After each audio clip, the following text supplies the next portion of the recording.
आप सभी का अपने YouTube चैनल के टू द पॉइंट कार्यक्रम में एक बार फिर से मैं स्वागत करता हूं। सोमवार को आपका टू द पॉइंट कार्यक्रम आ नहीं पाया था क्योंकि नेटवर्क कनेक्टिविटी ना होने के कारण वीडियो अपलोड नहीं हो सकी थी, लेकिन अब से ये कार्यक्रम आपके निरंतर जारी रहेंगे। आज हम समझने का प्रयास करते हैं भारत नेपाल विवाद के बारे में, क्योंकि आप जानते होंगे यदि आपने करंट अफेयर्स का जो सोमवार को कार्यक्रम होता है आज आपका पब्लिक हुआ है, यदि आपने उसको देखा होगा तो उसमें मैंने डिटेल में बताया है कि विवाद क्या था और किस तरह से भारतीय समाचार चैनलों को वहां पे प्रतिबंधित किया गया है। तो आइए समझने का प्रयास करते हैं भारत नेपाल संबंधों में कुछ चीजें, कुछ महत्वपूर्ण चीजें समझने का प्रयास करते हैं जो आपकी परीक्षा की दृष्टि से महत्वपूर्ण है। साथ साथ भारत के एक नागरिक होने के कारण आपको विवादों की पृष्ठभूमि पता होनी चाहिए। तो सबसे पहले भारत नेपाल संबंधों की हम बात करें तो आप जानते हैं कि भारत नेपाल संबंध लगातार पिछले 30 वर्षों से बेहतर स्थिति में है। भारत लगातार सॉफ्ट पावर के माध्यम से नेपाल समेत अन्य पड़ोसी देशों में लगातार बेहतर समन्वय, बेहतर संबंध बनाए रखने का प्रयास कर रहा है और लगातार हमारे संबंध भी बेहतर कुछ देशों के साथ हुए हैं। तो इसमें यदि आप देखो तो भारत और जो नेपाल के बीच विवाद है, इस विवाद पर जाने से पहले अभी हम पूर्व में कुछ चीजों को देख लेते हैं। सबसे पहले हम यदि देखें भारत नेपाल के जुड़ाव के बिंदुओं को कि किन बिंदुओं पर भारत और नेपाल जुड़ाव महसूस करते हैं, एक दूसरे से जुड़ते हैं। तो भारत और नेपाल की यदि हम बात करें तो आप देखोगे कि सभ्यता और संस्कृति के आधार पर भारत और नेपाल आपस में जुड़ाव महसूस करते हैं, जुड़ाव देखा जाता है। संस्कृति की बात करें तो आप देख लीजिए कि किस तरह से जो हमारा पवित्र रामायण को आप पवित्र मानते हो, तो किस तरह से अयोध्या और जनकपुर नेपाल में है, जहाँ पे सीता जी का विवाह हुआ था, राम जी का जहाँ पे विवाह हुआ था। तो किस तरह से आप देखोगे कि रामायण से जुड़े हुए कुछ स्थल हैं जो नेपाल में हैं, कुछ भारत में हैं। इसके साथ साथ सभ्यता के स्थान पे यदि हम देखें, सभ्यता के माध्यम से भी देखें तो भारत और नेपाल का जो कल्चर है, जो सभ्यता है, उसमें समानता देखने को आपको मिलती है। तो इन बिंदुओं पर भारत और नेपाल लगातार 30 वर्षों से भारत लगातार संस्कृति और सभ्यता के आधार पर जो जुड़ाव हमें मिला हुआ है, जो नेचर ने हमें जुड़ाव दिया है, उसके माध्यम से लगातार हम बेहतर संबंध अभी तक बनाए हुए थे। लेकिन अब इस समय यहाँ पे कुछ समस्याएं देखने को मिल रही है। तो सबसे पहली बात आती है सॉफ्ट पावर की। कोई भी देश किसी दूसरे देश से किस प्रकार संबंध बनाता है, किस प्रकार हमारे जो संबंध होते हैं, अंतरराष्ट्रीय संबंध जिसको आप बोलते हैं, तो उसकी आधारशिला क्या है वो हम समझने का प्रयास करते हैं। तो भारत ही नहीं, विश्व का प्रत्येक देश किसी भी अन्य देश के जब संबंध रखता है, जब अपना चाहे वो व्यापारिक संबंध हो, चाहे वो राजनीतिक संबंध हो, यदि रखता है तो निश्चित रूप से वह अपने राष्ट्रीय हितों को बेहतर करने का प्रयास करता है, अपने राष्ट्रीय हितों को संरक्षित करने का प्रयास करता है। यदि आप देखो तो जो भी हमारा इंटरनल रिलेशन जो हमारा होता है वो किस पर डिपेंड होता है, यदि आप देखो तो वो नेशनल इंटरेस्ट, कहीं ना कहीं हमारे जो राष्ट्रीय हित होते हैं वहां से जुड़ा हुआ होता है। और राष्ट्रीय हित की बात करें तो जो हम विदेश नीति अपनी चलाते हैं, तो विदेश नीति 2 पिलरों पर चलती है। पहला एक है सॉफ्ट पावर और एक दूसरा है हार्ड पावर। सॉफ्ट पावर में क्या होता है, सॉफ्ट पावर की यदि हम बात करें तो इसमें आप देखने को मिलेगा कि जैसे भारत या कोई भी 2 देश जो आपस में संबंध रखते हैं, संबंध बनाए रखते हैं, तो वो कहीं ना कहीं कल्चरल, सांस्कृतिक या आर्थिक रूप से जुड़ाव महसूस करते हैं। मतलब सांस्कृतिक और आर्थिक और राजनीतिक माध्यमों से वो एक जुड़ाव महसूस करते हैं और उसी पे आधारित हमारी विदेश नीति संचालित की जाती है। लेकिन कुछ देश ऐसे भी हैं विश्व में जहां पे आप देखोगे तो हार्ड पावर के माध्यम से वो विदेश नीति संचालित करते हैं, जिसमें आप चीन का उदाहरण देख सकते हैं। क्योंकि हार्ड पावर में क्या होता है कि आप मिलिट्री प्रेजेंस के माध्यम से, आप सैन्य का उपयोग कर, सैन्य बलों का उपयोग कर देशों को दबाकर अपने अनुसार कार्य कराएं, अपनी विदेश नीति को संचालित कराएं। तो वर्तमान समय में यदि देखें तो चीन के साथ यह समस्या देखने को आपको मिलती है। लगातार चीन अपने पड़ोसी देशों के साथ, छोटे देशों के साथ लगातार मिलिट्री पावर का उपयोग कर अपने राष्ट्रीय हितों की पूर्ति में लगा हुआ है। तो यह चीज आपको यहां पे देखने को मिलती है। आगे यदि हम बात करें, चाहे भारत की बात करें हम सॉफ्ट पावर की, तो भारत नेपाल के साथ ही नहीं, भारत जो भी हमारे पड़ोसी देश हैं, चाहे नेपाल है, बांग्लादेश है, म्यांमार है, तो सभी भूटान है हमारा, तो सभी पड़ोसी के देशों के साथ हम सॉफ्ट पावर का उपयोग कर अपनी विदेश नीति को आगे ले चल रहे हैं, अपने विदेश नीति को, अपने राष्ट्रीय हितों को संरक्षित करते हुए आगे बढ़ा रहे हैं। तो भारत नेपाल से ही नहीं, आप दक्षिण एशिया के बहुत सारे देश हैं जो हमारे आसियान कंट्रीज हैं, पूर्व एशिया के बहुत सारे देश हैं, जैसे कि आप जापान का उदाहरण ले लीजिए। इसी तरह से विश्व के अनेक देश हैं जहां पे भारत की विदेश नीति संचालित हो रही है, हमारे बेहतर संबंध बने हुए हैं। कैसे? सॉफ्ट पावर के माध्यम से। सॉफ्ट पावर के माध्यम से हम राजनीतिक, सांस्कृतिक, आर्थिक माध्यमों से हम उनसे जुड़ाव महसूस करते हैं, उनसे से जुड़ाव रखते हैं। तो लगातार भारत क्या कर रहा है कि कोई भी देश होता है जो अपनी विदेशी नीति चलाता है वो व्यापार और भू राजनीतिक लाभ के लिए होता है। या तो आप किसी देश से संबंध क्यों रखेंगे भाई, कुछ ना कुछ आपका आर्थिक हित होगा। तो कोई भी देश जो विदेशी नीति अपनी संचालित करता है, किसी दूसरे देश के साथ हम कूटनीतिक संबंध रखते हैं, राजनीतिक संबंध रखते हैं, तो कहीं ना कहीं उसका जुड़ाव या तो व्यापारिक हित से होगा, व्यापारिक हित यदि नहीं होगा तो भू राजनीतिक हित, भू राजनीतिक लाभ अवश्य होगा। ये दो पिलर हैं जिन पर हमारी विदेश नीति संचालित की जाती है। नेपाल की यदि हम बात करें तो आप देखोगे नेपाल, भारत के साथ नेपाल लगातार 30 वर्षों से मित्रवत संबंध रहे हैं और भारत अपने सॉफ्ट पावर का उपयोग कर नेपाल में बहुत ही अभी तक चीन से बहुत ज्यादा बढ़त बनाए रखा हुआ था। हमारे बहुत सारे कार्यक्रम, हमारे बहुत सारे प्रोजेक्ट नेपाल में चल रहे थे। आप ये भी देखते होंगे कि पता है लाखों की संख्या में भारतीय नेपाल में भी रहते हैं और लाखों की संख्या में नेपाली लोग भारत में भी कार्यरत रहते हैं। तो एक प्रकार से ओपन सीमा रेखा थी, खुली सीमा रेखा थी, जिसका फायदा दोनों देशों के नागरिक उठा रहे थे।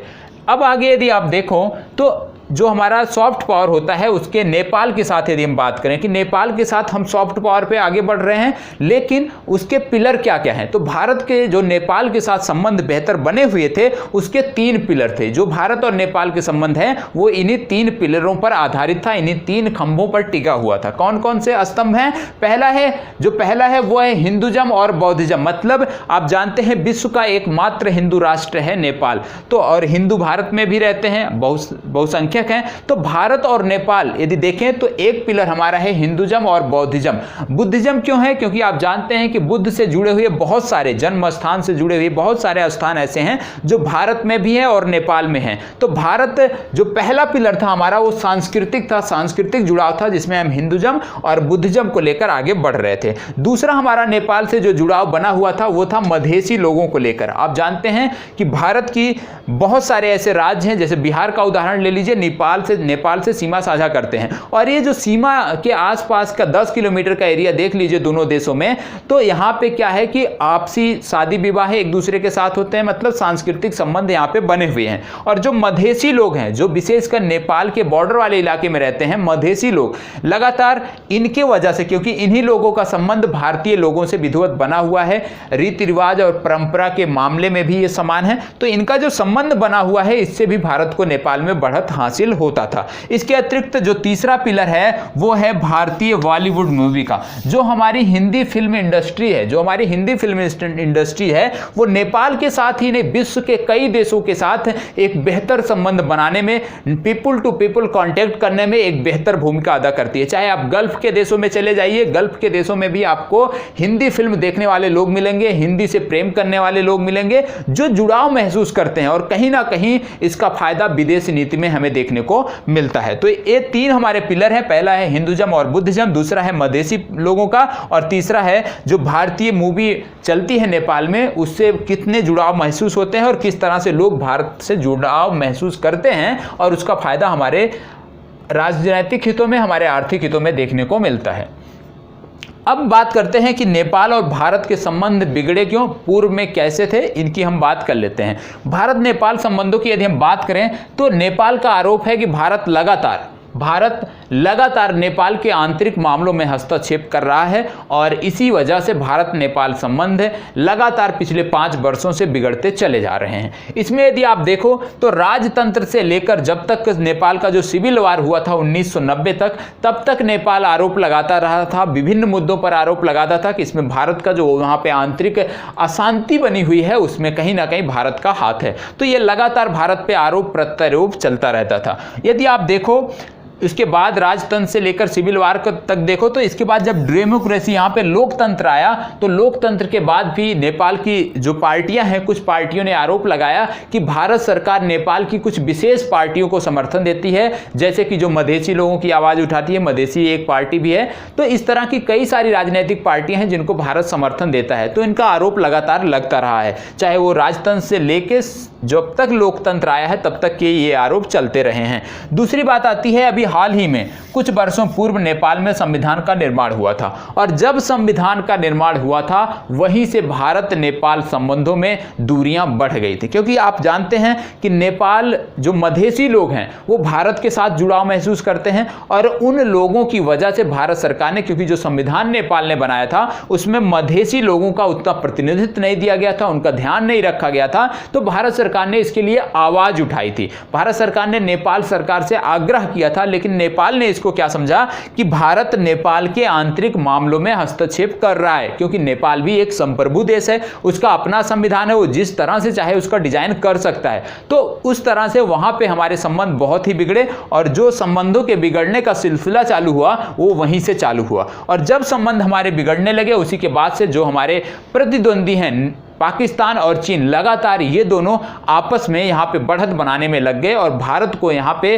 कमतर आंकने की कोशिश की गई। और लगातार यही हुआ कि हमारे राजनीतिक नेतृत्व द्वारा भी कुछ गलतियां की गई, जिसका खामियाजा आज हम भुगत रहे हैं। कुछ ना कुछ गलतियां जरूर हुई हैं, लेकिन उसकी चर्चा हम यहाँ पे नहीं कर सकते हैं क्योंकि ये राजनीतिक मंच नहीं है। दूसरी बात कर लेते हैं भारत विरोधी गतिविधियों की। आप जानते हैं कि भारत विरोधी गतिविधियां जब हमारे संविधान के दौरान हमारे संबंध बिगड़े, संविधान निर्माण के दौरान, उसके बाद लगातार जब चीन और पाकिस्तान का नेपाल में लगातार दखलंदाजी प्रारंभ हुई, दखल देना चीन ने नेपाल के आंतरिक मामलों में प्रारंभ किया। बहुत सारे प्रोजेक्ट चीन ने लिए, जैसे आप जानते हैं चीन नेपाल में सड़क बना रहा है, रेल नेटवर्क बेहतर कर रहा है। तो चीन लगातार अवसंरचना विकास में नेपाल में बहुत ज्यादा खर्च कर रहा है और लगातार नेपाल को प्रभावित कर रहा है, और उसी प्रभाव के कारण नेपाल ने भारत से दूरियां बना ली हैं। और लगातार आप देखते होंगे प्रतिदिन समाचार पत्रों में कुछ ना कुछ बयान आपको नेपाल के साथ देखने को मिलता होगा। इसी के साथ जब ये भारत विरोधी गतिविधियां प्रारंभ हुई तो आप जानते हैं एक प्रोजेक्ट चल रहा था, लुम्बिनी प्रोजेक्ट। इसमें क्या था कि भारत सरकार जो है बौद्ध सर्किट से जुड़े हुए जितने भी स्थान है सबको कनेक्ट करने का प्रयास कर रही थी, सबको पुनः विकसित करने का प्रयास कर रही थी। तो इसमें क्या हुआ कि नेपाल सरकार ने क्या कर दिया कि जो लुम्बिनी प्रोजेक्ट था पहले ये भारत के पास था, लेकिन बाद में इसको क्या कर दिया, भारत से हटाकर इसको इन्होंने चीन को सौंप दिया। उसके बाद आपको देखने को मिलेगा कि जो बुद्ध धर्म है वो दक्षिण एशिया ही नहीं बल्कि पूर्व एशिया में भी मजबूत उपस्थिति रखता है, और इसी बुद्ध धर्म की वजह से हम नेपाल से बेहतर संबंध बनाने में सफल हुए थे। क्योंकि इसमें क्या था कि ज्यादातर लोग जो हैं, क्या है भैया उधर से जाइएगा, उस तरफ जाइएगा, तो आप देखोगे इसमें कि बुद्ध धर्म से संबंधित जो भी स्थान है, चाहे वो दक्षिण एशिया की बात हो, पूर्व एशिया की बात हो, तो यहाँ पे बुद्ध धर्म का जो है एक प्रकार से बोलबाला है। बुद्ध धर्म के लोग बहुतायत संख्या में जुड़े हुए हैं, और ऐसे लोग क्या करते हैं, ऐसे लोग अपना पक्ष किस प्रकार से रखते हैं। आप जानते हैं कि बुद्ध धर्म की वजह से, क्योंकि बौद्ध सर्किट से जो जुड़ाव महसूस करते थे उसकी वजह से चीन को चिंताएं थी। चीन की चिंताएं क्या थी, क्योंकि आप जानते हैं चीन से बहुत सारे, जो तिब्बत का भाग था, तिब्बत से बहुत सारे बौद्ध धर्म के अनुयायी जो हैं एक प्रकार से देखें तो नेपाल में रह रहे हैं, निर्वासित नेपाल में रह रहे हैं। वहाँ पे इनके बहुत सारे कैंप हैं जिसको नेपाल सरकार जो है फंडिंग करती है, और उनका वहाँ पर निवास है, क्योंकि तिब्बत में वो रह नहीं सकते, वहाँ पे चीन का आतंक है। तो चीन नेपाल में इसलिए अपनी सक्रियता बढ़ा रहा है क्योंकि वो चाहता है चीन कि जो लोग नेपाल में रह रहे हैं, जो भी तिब्बत के लोग, बुद्ध धर्म से संबंधित जो भी लोग नेपाल में रह रहे हैं, उनकी हम निगरानी कैसे कर सकें, उन पर हम नज़र कैसे बनाए रख सकें। तो चीन का एक महत्वपूर्ण, नेपाल में बढ़त बनाने का एक महत्वपूर्ण कारण यह भी है कि चीन चाहता है कि किसी भी तरह से तिब्बत में विरोध की जो आग है, विरोध की जो बातें हैं, विरोध प्रदर्शन जो है वो ना उठे। जिस तरह से अभी तक हमने दबा के लोगों को रखा है उसी तरह से बने रहें। तो चीन बहुत सारे पक्षों में नेपाल में क्यों इन्वेस्टमेंट करना चाहता है, मैं अपनी तरफ से पूरा प्रयास किया हूं आपको समझाने का। एक तो है भारत को प्रत्युत्तर देना, भारत को नेपाल से बाहर करना, भारत नेपाल संबंधों को, दूरियां लगातार भारत नेपाल संबंधों में बढ़ाना। दूसरा है कि जो बौद्ध धर्म के लोग नेपाल में रह रहे हैं, जो तिब्बत से संबंधित हैं, उन पर किस तरह से नजर बनाई रखी जाए, उसके लिए भी ये लगातार प्रयास कर रहा है। तो आप सबने समझा होगा कि समसामयिक संदर्भ में नेपाल की चर्चा हमने क्यों किया, और इसके बारे में आप करंट अफेयर्स पढ़ लीजिएगा, वहां पे आपको समग्र रूप से मैंने बताया है कि जैसे कि नेपाल ने कुछ टीवी चैनलों को बैन किया है, तो पूर्व में हमने बताया था कि बांग्लादेश और कोरिया का एक समाचार चैनल है जिसको भारत में आज़ादी मिली है, भारत सरकार ने समझौता किया है कि वो चैनल भारत में दिखेंगे। एक बांग्लादेश का है, एक हमारा है दक्षिण कोरिया का, एक है BTV वर्ल्ड और एक जो कोरिया का है वो शायद है KBC वर्ल्ड, इस तरह का है। मैंने करंट अफेयर्स में बताया है, तो वहाँ से जाके आप चीज़ों को देख सकते हैं। तो आपको क्या करना है कि प्रतिदिन के कम्युनिटी टैब में अवश्य जाना है, वहाँ पे आपको प्रश्न देखने को मिलते हैं, वो देखना है। डेली का करंट अफेयर्स वहाँ आपको मिलता है, वो आपको देखना है। और इस तरह से आपको करंट अफेयर्स के लिए कहीं और जाने की जरूरत नहीं पड़ेगी। तो यहीं पे अपनी चर्चा समाप्त करते हैं। उम्मीद करता हूँ बेहतर ढंग से समझाने का प्रयास अपनी तरफ से किया है और उम्मीद करता हूँ कि समझ में भी आया होगा। यदि अच्छा लगा है तो प्लीज़ लाइक, शेयर और कमेंट अवश्य करें। फिर मिलते हैं अपने नए कार्यक्रम में, तब तक के लिए इसी प्रकार से हमारे साथ बने रहें। धन्यवाद।